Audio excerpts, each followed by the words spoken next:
Muy buenas, bienvenidos a mi canal. Espero que hayáis pasado unas buenas vacaciones de Semana Santa. En el vídeo de hoy vamos a hablar, como siempre, de las últimas noticias o los temas más actuales que han ocurrido estas 2 semanas, desde el último vídeo que hice. Sobre todo vamos a hablar de 2 temas fundamentales. Una es la espectacular subida del oro. El oro está en máximos. Llevamos un mes donde el oro se ha revalorizado un 14%, que es una brutalidad. Y también el petróleo. Volvemos otra vez a hablar del petróleo. Vamos a volver a ver cómo el petróleo está ya casi en $90. Ya os dije que 90 es una barrera psicológica, que una vez que se cruza, el mercado se tensiona mucho. Entonces vamos a ver qué ocurre, qué sucesos pueden ocurrir una vez que se superen los $90. Y también, pues bueno, vamos a hablar un poquito de ese último dato de la inflación. Ha vuelto a subir la inflación en España. Vamos a ver también los problemas que está teniendo el Banco de España. Bueno, traigo un montón de cosas, un montón de noticias. Vamos a ir viendo una a una y vamos a ir analizándola como siempre hacemos en mis vídeos, ¿no? Entonces vamos a empezar con el petróleo. Vale. Para empezar, fijaros bien, estamos ya casi en $90. El petróleo Brent está casi a punto de traspasar los 90. Fijaros que en los últimos 2 meses el petróleo se ha revalorizado un 15%, que es una barbaridad. Ha subido un 15% en solo 2 meses. Muchos en Semana Santa ya lo habréis notado. Si no usáis mucho el coche y lo habéis usado hasta ahora, habréis visto cómo empieza ya a subir, cómo ya cada vez el precio de la gasolina es más caro. Vamos a ir viéndolo como poco a poco va a subir aún más. A medida que si se consolida en los 90 el petróleo, vamos a ver cómo se encarece aún más el precio de la gasolina. Recordad que ya no tenemos los 30 céntimos de bonificación del gobierno. Así que vamos a ver cuánto tiempo dura esta fase. Si al final no es una fase momentánea, sino que es una fase larga o no, ¿vale? Recordad que en el verano también sobrepasamos los 90, pero duró muy poco. Duró apenas un mes y medio. Luego vino la guerra de Gaza y rápidamente el petróleo bajó otra vez. Con lo cual, vamos a ver ahora cuánto dura esta nueva subida de los 90. Vamos a ver cuánto tiempo dura, si la demanda es muy fuerte o si no lo es. De todas formas, os tengo unas gráficas para que veamos un poquito hacia dónde podemos ir y si es verdad que se puede consolidar o no. Vale, fijaros esta gráfica de la carta de Kobeissi. El petróleo está ya a la misma altura. Este es el petróleo de Texas, ¿vale? Está a la misma altura, está por más de $85 que estaba en octubre. O sea, estamos ya a los niveles de octubre, es decir, estamos ya justo a los niveles que estaba el petróleo cuando se produjo la guerra de Gaza. Entonces, estamos ahí ya, estamos justo en ese momento en el cual el petróleo estaba muy alto y en el cual tanto los bonos, la deuda como muchos más elementos estuvieron muy altos. ¿Qué se produjo después? Después del incidente de Gaza, de la guerra de Gaza, se produce una bajada muy fuerte del petróleo, como podéis ver en la gráfica. Eso hace que las expectativas de inflación sean muy bajas y los bancos centrales rápidamente empiezan a hablar de bajada de tipos. Y con el boom de todas esas noticias se produce el gran salto en las bolsas, ¿vale? Que hemos visto estos últimos meses. Vamos a ver, ya estáis viendo los que analizáis las bolsas, como estos últimos días la bolsa está bastante en calma, bastante quieta, no sube, está bajando, pero está todo como muy en espera de que pase algo, ¿no? Es muy curioso. Ahora vamos a analizarlo en datos, pero vais a ver cómo es como si todo el mundo esperase que pasase algo. Entonces vamos a ver si ese algo que va a pasar va a ser en cuanto sobrepasemos los 90, pero es muy curioso cómo todos los indicadores están un poco a la espera de que pase algo. Bien, ¿por qué está subiendo tanto el petróleo? ¿Cuáles son las razones? Bueno, vamos a ver una serie de noticias que pueden dar pistas, pero realmente no hay una sola única razón. Probablemente sean muchas las razones. Una puede ser esta, ya hemos hablado muchas veces, que el conflicto del Mar Rojo, la interrupción de las líneas de suministro por el Mar Rojo, iba a provocar que el petróleo tardase más tiempo, el transporte del petróleo tardase más tiempo y por lo tanto eso encareciese el precio del petróleo. Eso ya está ocurriendo, como dice la noticia, ¿vale? El hecho de que las rutas cada vez tengan que no ir por el Mar Rojo y tardar más tiempo provoca que haya menos oferta y provoca que aumente el precio, ¿de acuerdo? Eso es una de las razones. Pero hay más razones. Fijaos esta gráfica, por ejemplo. También aquí en esta gráfica se habla de que el problema es el ataque a las refinerías rusas. Pues sí, también puede ser el ataque a las refinerías rusas una de las razones de por qué el petróleo está subiendo tanto. Si os fijáis en la gráfica, ahí se ve muy claramente cómo estamos avanzando y estamos ya cada vez más cerca del pico de la guerra de Gaza. Entonces vamos a ver si alcanzamos ese pico, si se estabiliza y hacia dónde nos lleva. Entonces vamos a ver qué ocurre y qué más puede ser, pero solamente es esto, solamente son los ataques ucranianos a las refinerías rusas y las rutas del Mar Rojo lo que está provocando esta subida, ¿o hay algo más? Pues sí que hay algo más. Para mí, mucho más que esas dos cosas. Para mí el qué más es esto. O sea, el qué más son las previsiones de la Agencia Internacional de la Energía sobre la oferta y la demanda. En febrero, la Agencia Internacional de la Energía nos contó una historia y en marzo nos contó otra historia, completamente distinta. En la primera historia, la oferta superaba en mucho a la demanda y por lo tanto provocaría que el precio del petróleo caería. Pero han rectificado y dijeron después que no, que esa línea azul no era tan guay, que no había tanta oferta como pensaban y que en cambio la línea gris, la demanda, sí que es verdad. Y por lo tanto, si la demanda se iguala a la oferta o incluso si la oferta es más pequeña que la demanda, entonces el precio de la gasolina va a subir. Y una de las razones de por qué ocurre esto son los gráficos de abajo. Si os fijáis en los gráficos de abajo, son los inventarios.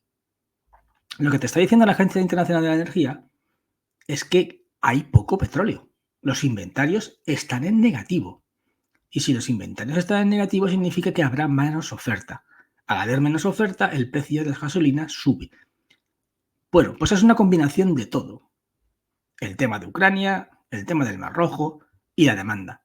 Las tres cosas juntitas provocan que suba el petróleo. Y parece que esta vez está bastante estable.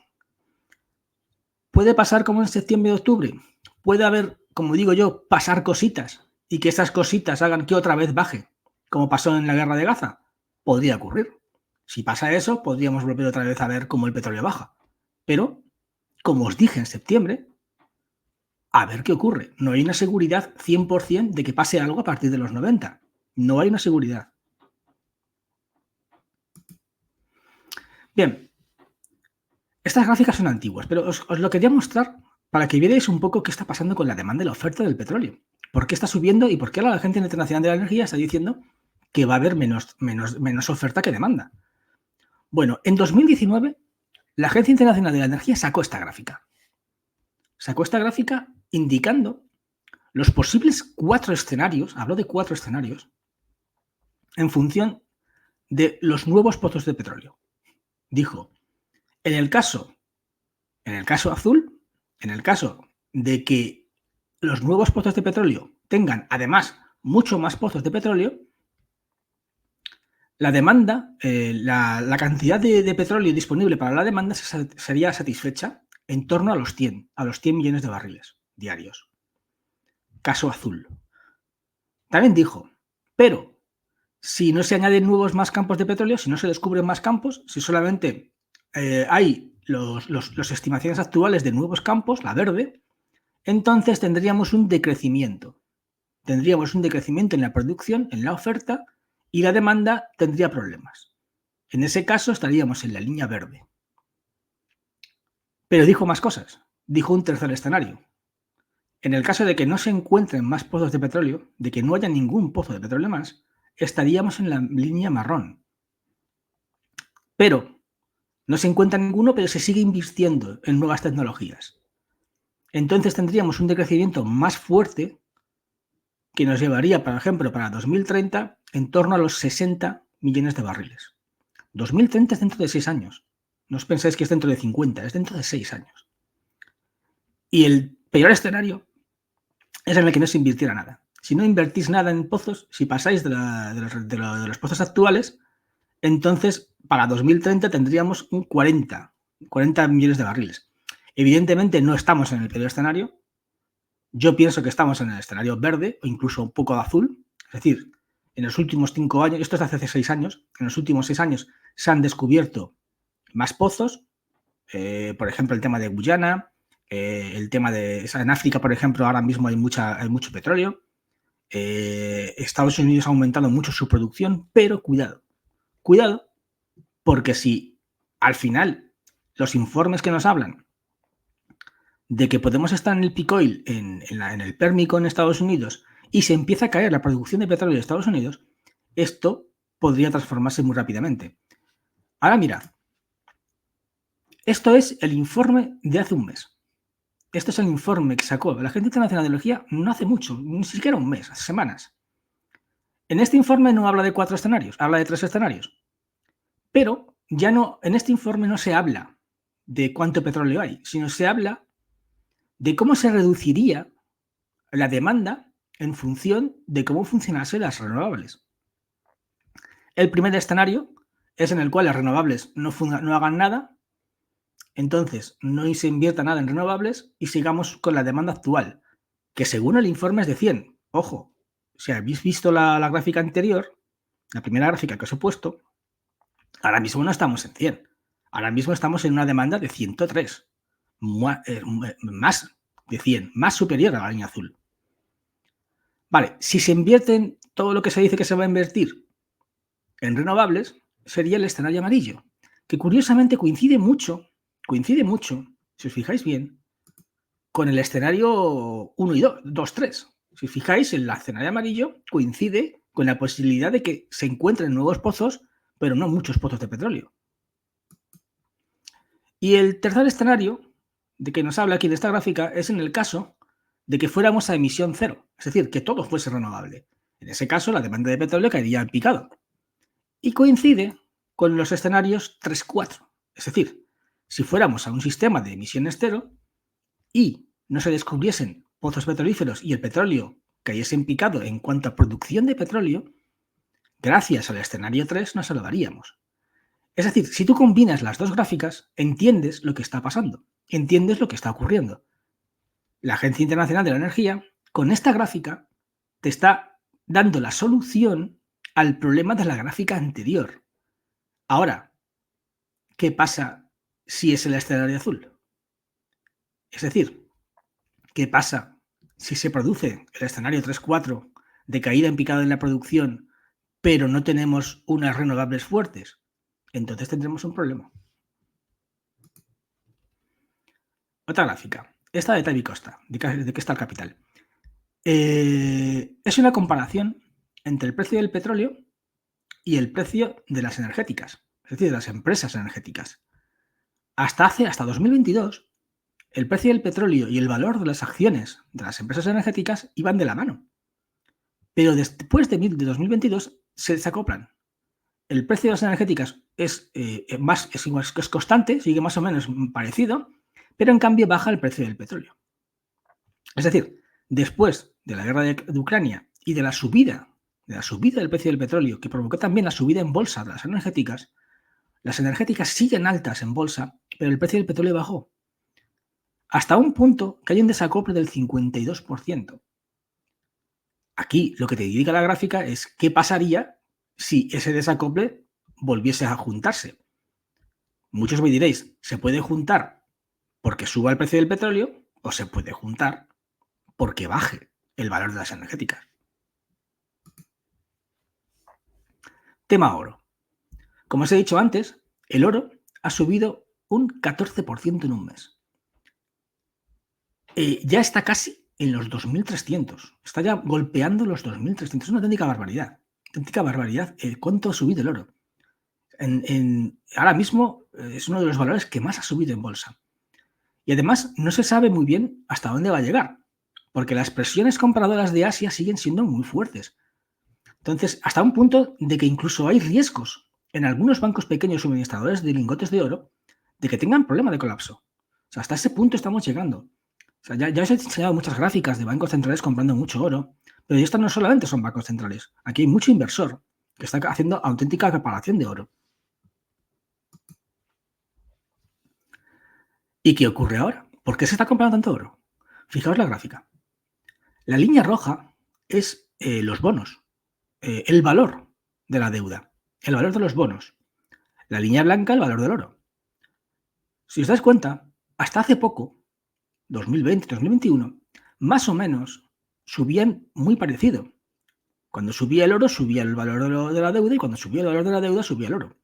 Pero desde el desacople de 2021-2022, el oro ha seguido subiendo, pero el valor de la deuda, el valor de los bonos, se ha venido abajo. La deuda cada vez vale menos. Cada vez la posesión de bonos del tesoro, cada vez la posesión de deuda tiene menos valor, con lo cual los inversores cada vez apuestan más por el oro y se van de la deuda. Y eso tiene un precio. Ese irse de la deuda está provocando que cada vez los intereses de la deuda sean mayores. Fijaros cómo ha subido en los últimos meses los intereses del bono a 10 años americano. Fijaros que ya está casi en el 2,44.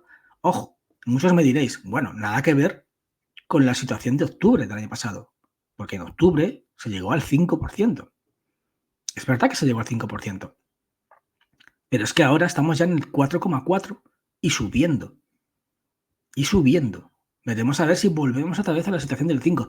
Y ojo, hay que recordar que ahora estamos en el 4,4 con los bancos centrales hablando de que en unos meses van a bajar tipos, que eso es la gran paradigma.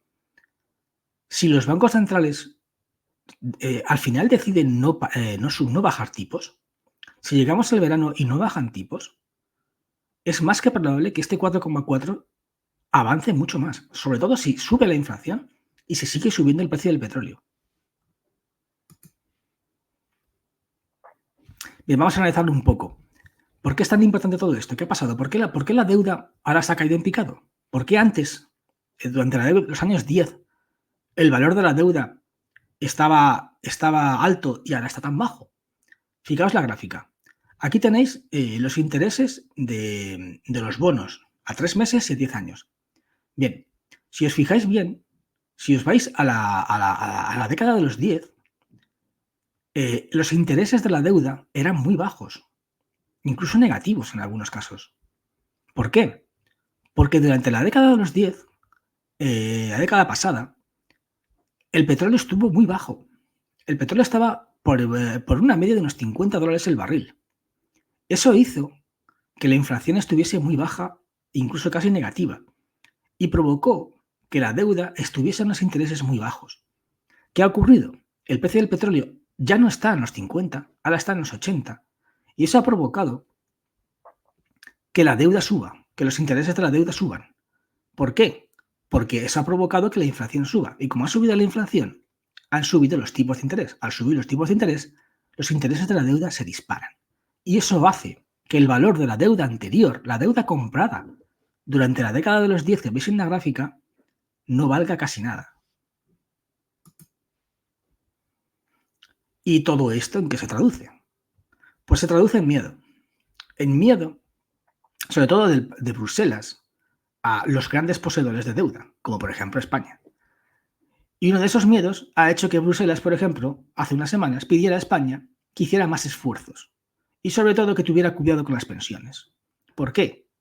Porque España ha vinculado a las pensiones a la inflación y Bruselas piensa que la inflación va a estar alta durante los próximos años.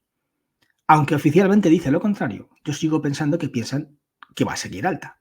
Y como lo piensan, es por eso que le dicen a España que por favor revise esa vinculación de la inflación a las pensiones y que empiece a hacer ajustes porque ellos prevén que en unos años España aumente su porcentaje de PIB sobre la deuda. Vamos a Japón. Hace unos días, hace unas semanas, el Banco de Japón subió tipos de interés por primera vez en muchos años. Vale. La razón de que haya subido los tipos de interés es porque la inflación core en Japón se ha disparado. Fijaros cómo la inflación core ha repuntado con fuerza. Eso ha provocado que el Banco de Japón se asuste y haya subido los tipos. Una de las principales consecuencias de subir tipos, curiosamente, es la devaluación de su moneda. Fijaros, el yen japonés, se ha devaluado un 50% en apenas unos años. En muy pocos años, 3-4 años, el yen ha pasado de casi $100 a 151. Eso es una devaluación del 50%. Y eso que su bolsa está en máximos. Para que veáis cómo a medida que los bancos centrales inyectan ingentes cantidades de dinero, lo que provocan inmediatamente es una devaluación de su moneda. Y claro, al devaluarse su moneda, el valor en bolsa sube muchísimo. Probablemente haya una proporcionalidad entre la masa inyectada del dinero por parte del Banco de Japón con la subida en la bolsa y con la devaluación de su propia moneda. Los inversores están seguros que el Banco de Japón va a intervenir. Va a intervenir y va a intentar parar la sangría, porque si no su moneda se hunde. Vale, con todo esto que os explico, al final lo que se ha provocado en marzo es una subida del Euribor. El Euribor sube porque al fin y al cabo el Euribor es una previsión anual. El Euribor no es más que un indicador de cómo piensa el sistema o el mercado o los bancos que va a estar los tipos de interés dentro de un año. Por eso el Euribor ha vuelto a subir y se ha puesto ahora al 3,72. ¿La razón fundamental? Pues porque el sistema o los bancos no tienen muy claro que se vayan a producir muchísimas bajadas de tipos. Piensan que como mucho van a haber 2-3 bajadas de tipos de aquí a abril de 2025. Yo pienso que si me haces apostar a mí, viendo cómo está el petróleo y viendo cómo está el tema, creo que va a haber pocas. En Europa, pocas bajadas. Y en Estados Unidos, poca o ninguna. Vamos a ver si es cierto o no.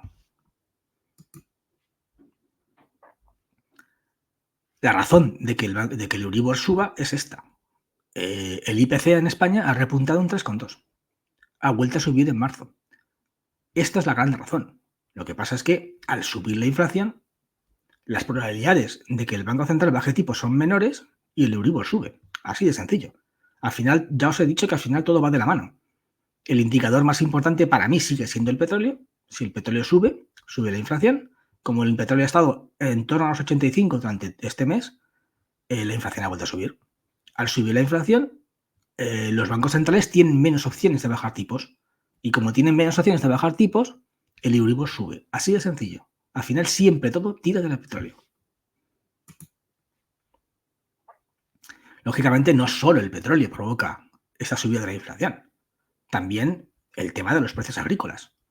Los precios agrícolas, si os fijáis en esta gráfica de Tavi Costa, de Cristal Capital, si os fijáis, los precios agrícolas en relación con la inflación están un 21% por encima. Es decir, que la inflación está por debajo de los precios del mercado actual. Hay muchos productos, como por ejemplo el cacao, que están en máximos. Están una auténtica barbaridad de dinero lo que cuesta ahora mismo el cacao. Y esos productos agrícolas están muy por encima de la inflación. Lo cual, ¿qué te quiere decir? Que si combinas que el precio de los agrícolas del mercado está alto junto a un petróleo alto, nos puede parecer bastante probable que en los próximos meses ese 3,2 se mantenga o incluso suba. Pero no todos son malas noticias. Esta, por ejemplo, es bastante buena para Alemania. Los precios del consumo, los precios agrícolas, los precios de la comida, los precios alimenticios, han bajado un 0,7. O sea, han tenido una inflación, han tenido deflación. No ha sido inflación, ha sido una deflación del 0,7, un menos 0,7. Esa es una muy buena noticia para Alemania, aunque también indica la situación económica en la que se encuentra Alemania. Porque claro, si en España la inflación ha subido tanto y en cambio en Alemania está bajando, ¿cuál es la diferencia? ¿Por qué en España sube y en Alemania baja? La diferencia es que en Alemania la situación de los PMIs es muy mala. Con lo cual, una situación económica mala, además de que allí ha bajado bastante, por ejemplo, las casas, hace que la inflación baje. Y baje más que aquí. Porque también recordad que durante bastante tiempo la inflación en Alemania estuvo por encima de la de España. Eso también ha influido en que se bajen esos precios. ¿Puede influir esta bajada de los precios alimenticios en la decisión del Banco Central Europeo? Podría influir, aunque yo pienso que cuando el Banco Central Europeo llegue a junio, si el petróleo se ha mantenido por encima de los 90, ese mantenimiento del precio, ese alto precio del petróleo, va a provocar que, aunque en algunos países la inflación esté controlada, como por ejemplo Alemania, en otros no. Y al final vamos a ver si el Banco Central Europeo se atreve o no se atreve a bajar tipos de interés en un escenario con un petróleo alto? Yo tengo muchísimas dudas. Yo pienso que si el petróleo está por encima de los 90 en junio, el Banco Central Europeo no va a bajar tipos. Como os he dicho antes, una de las razones es esta. Fijaros la brutalidad de subida del cacao. El cacao ha subido muchísimo. Va a ser el próximo aceite. O sea, vamos a tener que ir al supermercado y pedir una hipoteca para comprar una barra de chocolate. Porque está carísimo ahora mismo. Otra noticia interesante. El Banco de España sufre pérdidas por primera vez en toda su historia. O sea, nunca había pasado esto. Ni siquiera en la Guerra Civil. O sea, nunca en toda la historia del Banco de España habían sufrido pérdidas. Ya os dije en algunos vídeos por qué podía pasar esto. ¿Por qué ha pasado esto? ¿Qué ha ocurrido? ¿Cómo es posible que el Banco de España tenga pérdidas? Pues porque los bancos tienen unos activos llenos de bonos que, como habéis visto en la gráfica anterior, bonos que valen muy poco. Y en cambio tienen unos pasivos que se pagan a intereses actuales del 4%, del 3 o del 3,5 o el 4%. Como el pasivo supera al activo, el banco acaba entrando en números rojos. En el caso del Banco de España no pasa nada porque rápidamente pide dinero prestado y se acabó el problema, pero si tú eres un banco normal sí puedes tener un problema. Entonces, esto que ya os dije en algunos vídeos que podía ocurrir, está empezando a ocurrir. Y ya le ha pasado al Banco de España. Sus activos son más bajos que sus pasivos y ha entrado en números rojos. Fijaos esta gráfica de Financial Times sobre una proyección de el porcentaje de deuda que va a tener Estados Unidos de aquí al 2050. Fijaros que en esta proyección van a superar los 150%. O sea, ahora mismo, si os dais cuenta, si os fijáis ahora mismo, Estados Unidos tiene un porcentaje de deuda sobre su PIB del torno al 100%. Ciento algo, parecido al de España. La proyección te dice que se van a ir a más del 150, a 160, y esto es una proyección, que puede ser muchísimo más. Esto, claro, lógicamente es un impacto brutal sobre los intereses de su deuda y sobre su economía. Vamos a ver cómo son capaces, si al final esta proyección es correcta, de digerir todo esto. Fijaos esta gráfica muy interesante de la carta de Kobeissi. El porcentaje del valor de las empresas estadounidenses, del valor de la bolsa de Estados Unidos, equivale al 45% de todo el mundo. De todo el mundo. Es decir, Estados Unidos solo tiene más valor que el resto de países del mundo juntos. Si te vas al resto de países importantes, la India, China, Suiza, Alemania, Canadá, Reino Unido, Francia, Japón, si los juntas todos, tienen menos valor sus empresas que solo Estados Unidos. ¿Por qué? Pues porque ahora mismo los inversores se están yendo a lo que da más valor. Y como lo que da más valor ahora mismo son las empresas tecnológicas de Estados Unidos, todo ese dinero acaba en esas empresas tecnológicas. Como gran parte del dinero acaba ahí, sus empresas suben de valor como la espuma y cada vez representan un porcentaje mayor sobre el total. Es decir, Estados Unidos se convierte como una especie de agujero negro que absorbe el dinero de todos.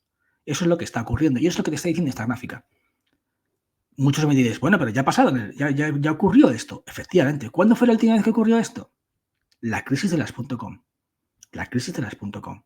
Fue la última vez que tuvimos esta subida. Y también fue la misma historia. Empresas tecnológicas estadounidenses absorbiendo el dinero de los inversores y cogiendo un porcentaje altísimo de todo el mercado mundial. Vale, y con todo esto tenemos también otra gráfica interesante, que es cómo están subiendo los intereses de los préstamos personales en Estados Unidos. Fijaros el subidón que están pegando, brutal, alcanzando la situación de la crisis de 2008 y ya casi también superando o cerca de las crisis anteriores. Fijaros que cada vez que sube mucho esto, hay una crisis. Fijaros cómo están ya en los picos de las anteriores situaciones. Crisis de 2008, crisis de la .com del año 2000, crisis de los años 80, de los años 90.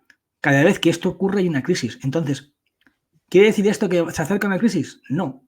Solo quiere decir que estamos en una situación muy atípica, porque la subida en vertical de las deudas personales de la gente de la calle, que está asfixiada para poder pagar la alta inflación de estos últimos años, es brutal. Solamente es eso. Y claro, una de las consecuencias es, por ejemplo, esta. El precio de las casas en Estados Unidos ha bajado un 20% con respecto a máximos. ¿Esto es porque la gente se está hipotecando menos? Posiblemente, pero no solamente por eso. Hay más. O sea, el por qué han bajado ese porcentaje con respecto a máximos, también hay que buscarlo en que ahora mismo pues hay más valores que dan más dinero. Ahora mismo, por ejemplo, tú puedes invertir mejor tu dinero en oro o en Bitcoin o en muchas cosas más que te van a dar más rendimiento inmediato que meterlo en ladrillo. Pues esas son las razones por que el precio de las casas en Estados Unidos, estos Estados Unidos, ha bajado. Esto no es en Alemania. Por ejemplo, también ha bajado en Alemania, pero por ejemplo en España no ha bajado tanto. Prácticamente es cero, muy poco. Entonces hay que diferenciar mercados. Pero bueno, esta gráfica me parece interesante y lo he traído. Bueno, para finalizar, esta gráfica que ha sacado JP Morgan en el Bloomberg, que me ha parecido también interesante, os la traigo, que es que ellos hablan, pero es su opinión, de que este año el mercado americano va a caer un 20%. Bueno, ya han hecho otras veces otras estimaciones y se han equivocado. Vamos a ver si es verdad o no. Pero bueno, me ha parecido interesante traerosla. Bueno, pues vamos a pasar a preguntas. Tengo muy poco tiempo, apenas unos minutos, unas preguntillas y lo dejamos.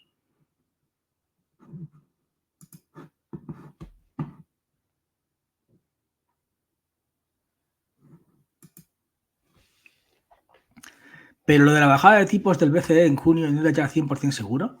Pensaba que la decisión ya era irrevocable. Igual me equivoco. Seguro en esta vida no hay nada. ¿De acuerdo? Seguro no hay nada. O sea, el banco, la opinión de Lagarde o de cualquiera es respetable, pero eso no te vincula.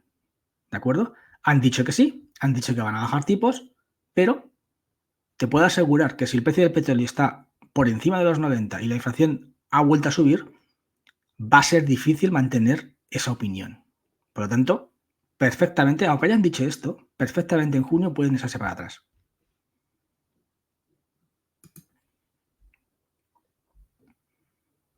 Yo creo que es más subida, si hay que bajada de tipos. Probablemente tengas razón. Si el precio del petróleo se dispara, todo al final va vinculado al precio del petróleo. Si se dispara mucho, es posible que incluso tengan que subir tipos. Podría ocurrir. Es una locura. Muchos me diréis, estás loco. Sí, puede ser. Pero para mí no es tan locura. ¿Por qué? Porque si de repente repunta la inflación con mucha fuerza, el miedo a equivocarse por parte de los bancos centrales puede provocar que incluso decidan subir tipos. No de forma inmediata, pero sí, por ejemplo, en septiembre.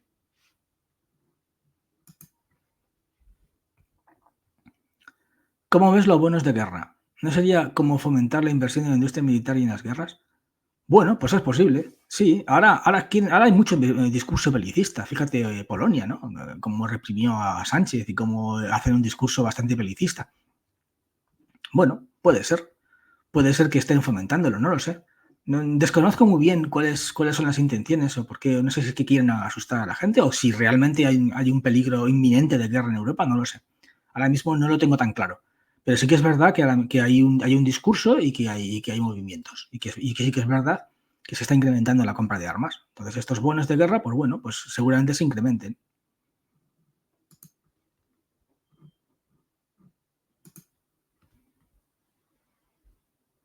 Al estar Alemania mal económicamente baja la inflación y por lo tanto el BCE podría bajar tipos, pero si Estados Unidos sigue subiendo o mantiene, no podría bajar, porque caería el euro.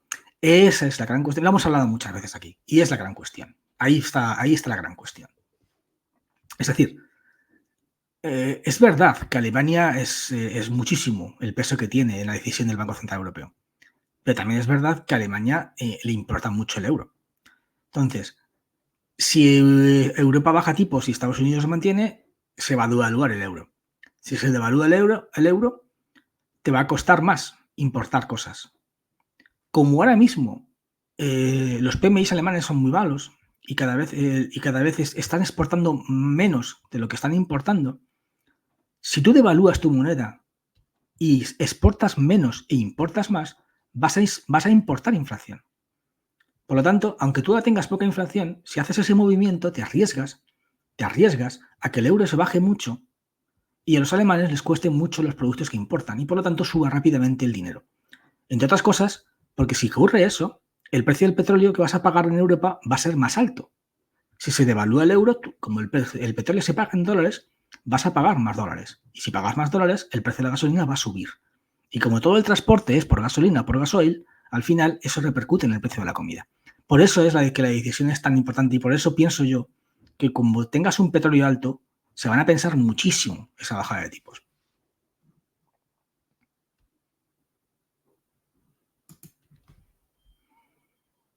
¿Afectará a los tipos que la Reserva Federal tenga unas pérdidas históricas? Puede ser, puede ser. La deuda es muy importante para los Estados Unidos. La deuda es muy importante. Ellos saben perfectamente que tienen que tener mucho cuidado. Porque ese 4,4 que has visto ahí en los bonos, como tengan una equivocación con los tipos de interés, se va a disparar. Es decir, si por ejemplo bajan tipos Estados Unidos en junio y se produce una subida fuerte de la inflación al 5%, por ejemplo, eso provocaría que los bancos centrales tuviesen que subir tipos rápidamente. Y entonces tendrían un enorme problema con la deuda. La deuda podría dispararse. Los intereses de la deuda podrían dispararse. Por eso pienso que van a tener mucho cuidado. Yo, si me haces apostar, yo te diría que en verano Estados Unidos no va a subir tipos. Los va a dejar como está. Es mi apuesta. Me puedo equivocar, pero es mi apuesta. Bueno, yo lo tengo que dejar ya aquí. ¿Vale, gente? Ya nos vemos en el siguiente vídeo. Espero que os haya gustado todo. Venga, hasta luego.